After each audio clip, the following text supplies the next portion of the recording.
Right, I want to make a quick tutorial on how you can keyframe anything extremely fast, and I'll just demonstrate real quick of what you can do here. So we have this car here, I already masked it out, so it's better for demonstration purposes, and I'm just gonna animate it a little bit. So now I'm gonna have it come in from the side. Here, and that's it. Or I can zoom in and out on the car, right, like this. Or I can have the car move around a bit, like this. And then we have it come back here, like this. Those are a few things that you can do, and I'll just first of all explain how this works. So we're gonna need a few shortcuts, as we always do, but not too many. First of all, what I like to work with is this yellow line right here. This you can find right here. Turn on and off the preview axis. It's Shift F for me. So if I press Shift F, it turns off. If I press Shift F, it turns back on. And what this does is that I can, wherever I have on my mouse cursor, I can quickly place keyframes. And yeah, that's why I need this for, because if I turn it off, it's just, yeah, it's a little more tedious to add keyframes. I mean, you can do it like this, but I just prefer to work this way. But yes, how do we add keyframes like this? Well, you go over here on the add keyframe, and I have it assigned to Shift Q. So we're gonna need Shift Q or whatever shortcut you prefer. And yeah, the next thing we're going to need is this: step forward many frames and step back many frames. I'll demonstrate how that works too, but you should assign this as well. I have it on 2 and 3. And yeah, the preview axis, where is it? Should be, yeah, there it is. Preview axis switch, Shift F. So those are the 4 shortcuts that we are, well, you don't really need to assign this one, but I have it assigned. What we definitely need is this one, add keyframe, and step forward and backward many frames. Those are very important for this tutorial. So yeah, what did I do here? So I activated my preview axis, Shift F, or go over here. And then I just select the clip, and then I hover here and press Shift Q. Then I add 1 keyframe, and then I press Shift Q again and add a second keyframe. And keyframes pretty much, so with Shift Q, the only keyframes that you actually add is here, the transform menu. So you add scale, position, and rotation with Shift Q. This is the, well, only application for this add a keyframe basically. So you can't really add any other keyframes. You can't add keyframes, for example, for mask, like here, these, you have to manually select them. But I have a separate technique for keyframing really quickly with keyframes that you can't add with Shift Q, but we'll get into that. First of all, we'll cover this. So yeah, let's go back. We go over here, select preview axis switch, Shift Q, and now we've put down 2 keyframes, and on both of these keyframes, yeah, the scale, like basically nothing has changed yet. I've just put a keyframe down and the scale is 100%, rotation is 0 degrees, and position is 0 as well. And the same thing here, basically. So I have 2 keyframes with the default position, and as we know, to animate things, you have to use keyframes. So basically, if I just drag the car out to the side, it will automatically come back in now that I've placed the second keyframe, because I've changed the position on the first keyframe, but the position on the second keyframe obviously doesn't change. So it will automatically go from the new position back to the original position. So I'll just demonstrate this again. Shift Q, take the first keyframe, drag the car out, and it will come back in automatically, because both keyframes start out at the default position, and then I just change the position of the first keyframe but not of the second keyframe, which means that the car will return the default position when it reaches the second keyframe. Okay, how do we zoom in and out? Same concept, go over here or literally anywhere, Shift Q. I can just go to a different clip actually, maybe it's easier here to demonstrate, or more, maybe it's more clear here, easier to see. So Shift Q, I've placed 3 keyframes now, and again, every keyframe has the default position because I literally didn't do any changes here. So default position, default position, default position, default zoom, and everything is a default. So this is 100% zoom. We can also illustrate that here. If I go to the second keyframe, increase the position, the zoom, I mean, then you can see the first and the third keyframe obviously didn't change because I went to the second keyframe and zoomed in there.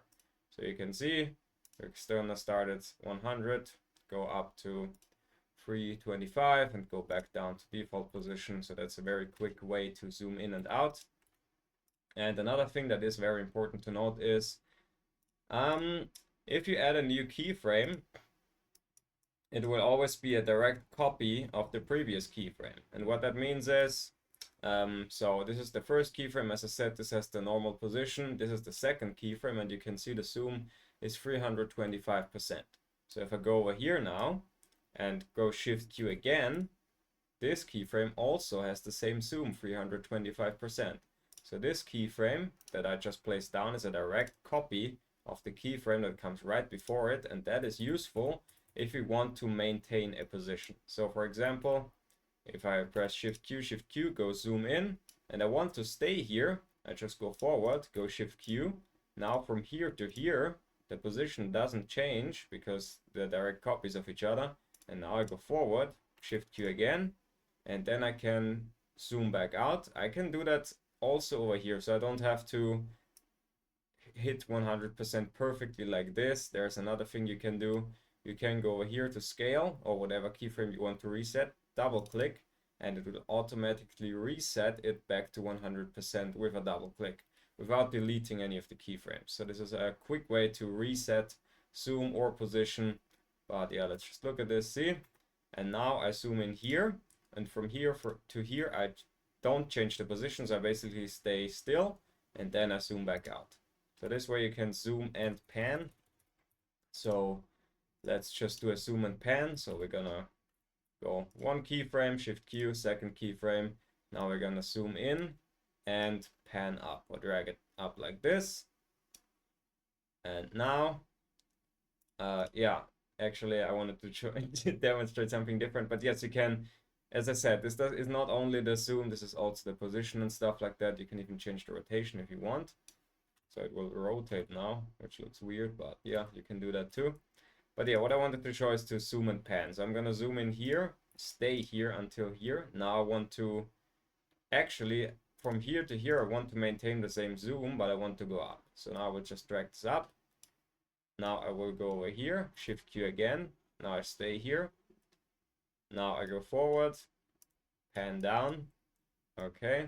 Automatically adds a new keyframe because the second you change something, like just me moving this around will automatically put another keyframe down here. So we can go in, up, down. See? I'll just go for it again real quick. So Shift Q first keyframe, Shift Q second keyframe, zoom in, and actually let's pan up for fun. I want to stay there until like here. So I'm going to go here, Shift Q. I'm not going to change anything. I'm gonna go forward. Now I want to pan down, so I'm gonna just pan it down.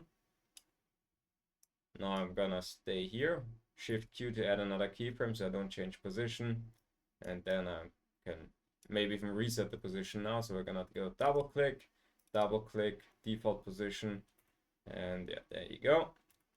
That looks like that. And those are just demonstrations of how you can quickly zoom and pan. You can also change the animation. So if I want this to look a little more smooth, I can go right click over here on the first keyframe, go circular ease. That's my favorite at least, but you can pick any of these presets of how you want the animation to look. So circular ease is a very strong, sharp zoom in, or what sharp, yeah, well, animation. So look at this. Let's look at it first, how it looks like right now. See, it's very linear. That's the default, it's linear. But if I click over here, you will see, boom. It has a, you know, as you can see here, it starts slow, then you have a super fast jump, and then it is slow again. So it basically zooms in slow, then it zooms in super fast, and then it zooms in a lot more slower. So we can watch this back, see, and I just love this animation. So let's look at this right now, the whole thing. And now I want to make it look smoother. So I right click again, show all presets, and then I go over here, circular, go over here, circular, go over here, circular, and now we'll watch it back. And yeah, there's something weird happened there. You can see we have a black border. Again, you can even fix it here like this. See, it's a lot smoother now. And that's the next thing that I just demonstrated that I want to emphasize also, is you can make changes after the fact. So if you're like, okay, I want to zoom in more, then you can just hop on any keyframe and change the zoom, for example. Now I zoom in a lot more. So before I had the zoom 72% from this keyframe to this keyframe, but I want it to be a lot more, so I just drag this up.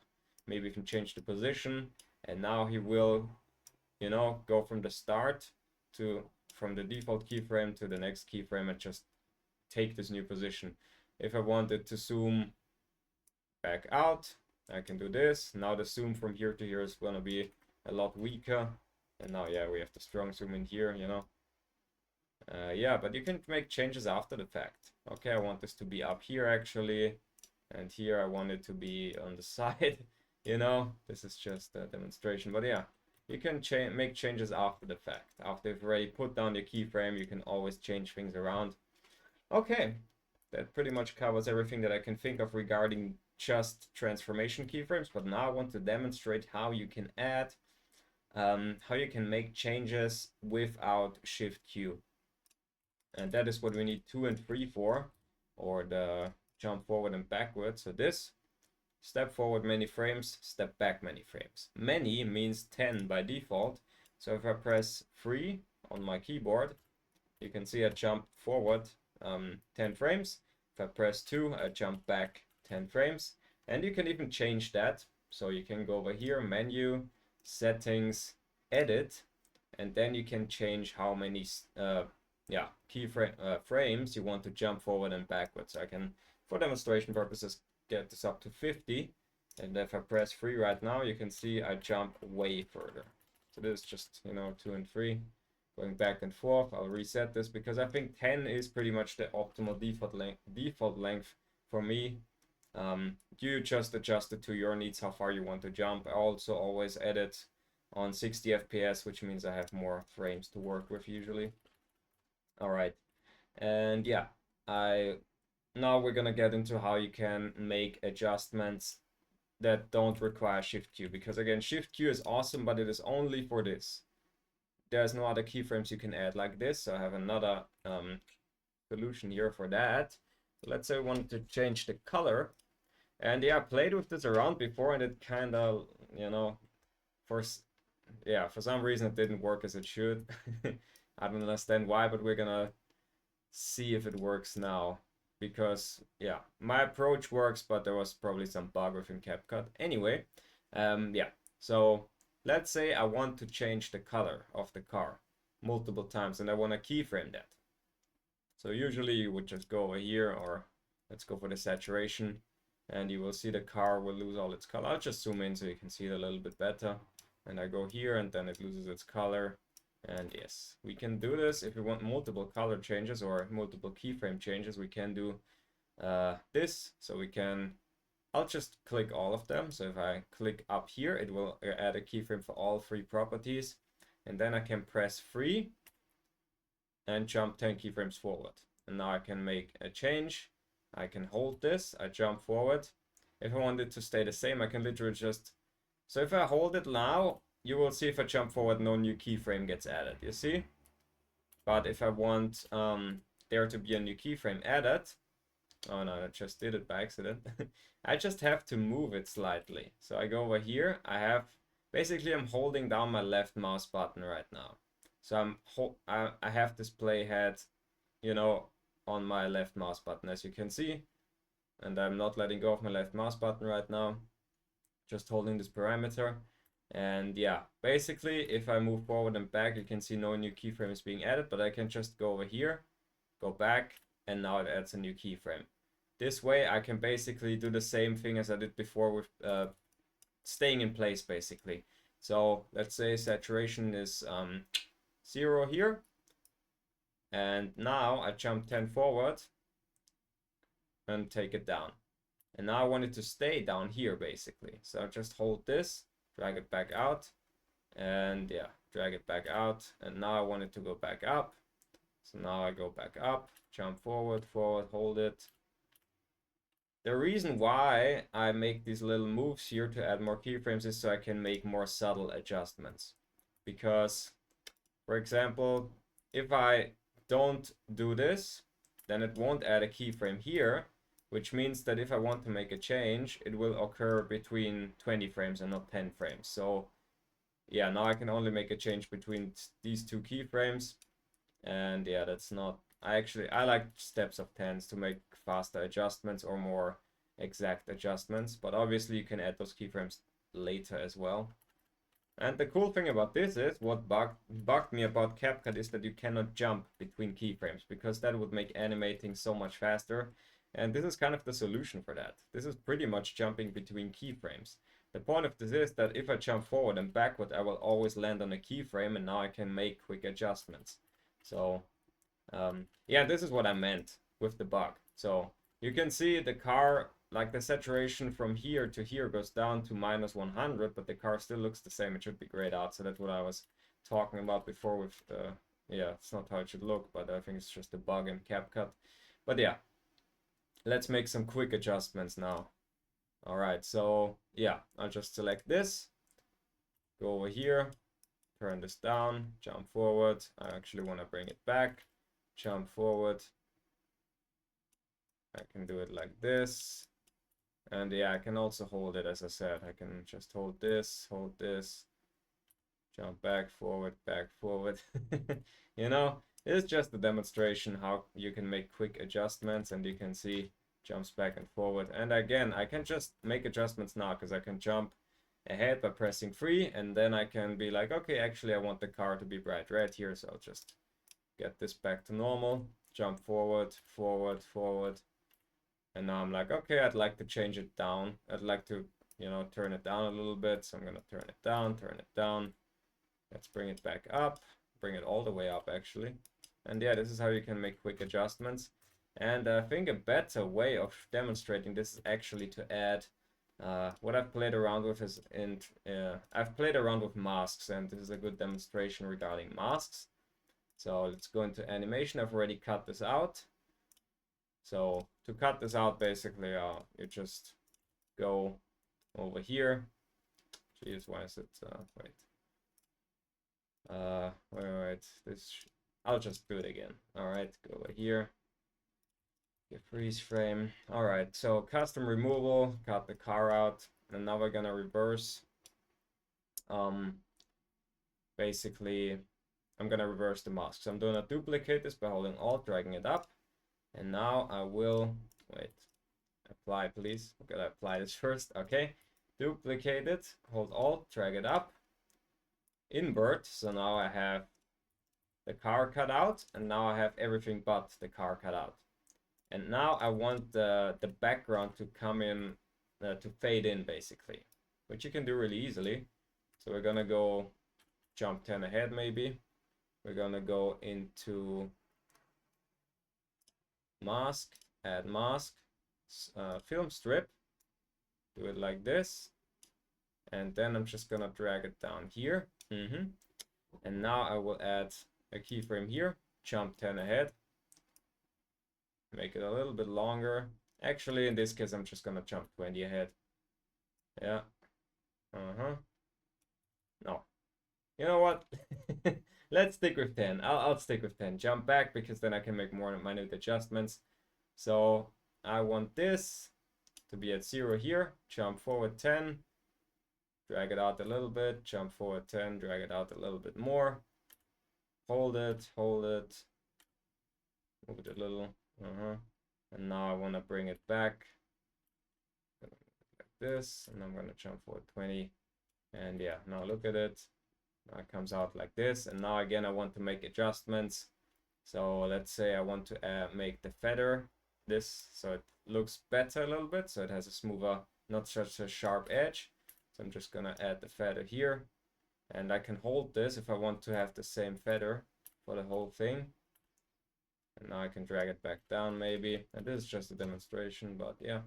Can do it like, actually, no, I didn't like how the feather ended, so I'm gonna go here and make the feather longer or bigger, however you want to call it. See, and you can play around with this. You can even do the same thing here with keyframes. Show all presets. In this case, I mean, I like the linear motion, but I just want to demonstrate that you can change it here too. So yeah, I mean, that looks weird, you know. So I'll just delete this keyframe actually, and now it looks better. I'll also increase the feather, and again, I can just quickly jump between keyframes and make the adjustments that I want. I want the feather to be stronger here. Yep, that looks good. Don't like how that came in because it was a little too fast. I'll just go back to none actually. Yeah. And now I'll just do it really quickly, just a live demo, I guess. So we're just gonna go here. Make it small. I go to the start, jump forward, activate this. Actually, no, I want to jump 20. Keep it here. Move it a little bit. Bring it back. Now I look at it again. I want to increase the feather a little bit. Hold the feather. Yep, let's look at it. And there you go. And yeah, that is a good way you can do it. And yeah, you can even do the jumps with the transform keyframes, of course. Show with Shift Q. You can also do that with these steps as well. So I can just Shift Q once, go over here, get the car to move out, hold the car, wait, hold the car, yeah, bring the car back in, and yeah, now if the car go out and go in, oops, why did something happened here? Okay, all right, now I want to zoom in and out. Let's say I want to zoom in here, so the car comes in bigger.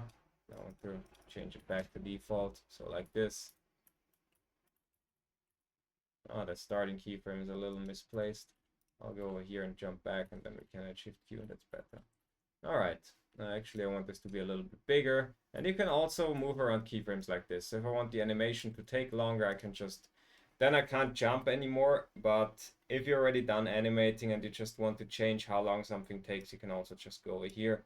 Just drag out the keyframes so the animation takes longer now to come in. Like this. And yeah, you can play around like this. You can do it like this. You can also just do this again, circular ease. Yeah.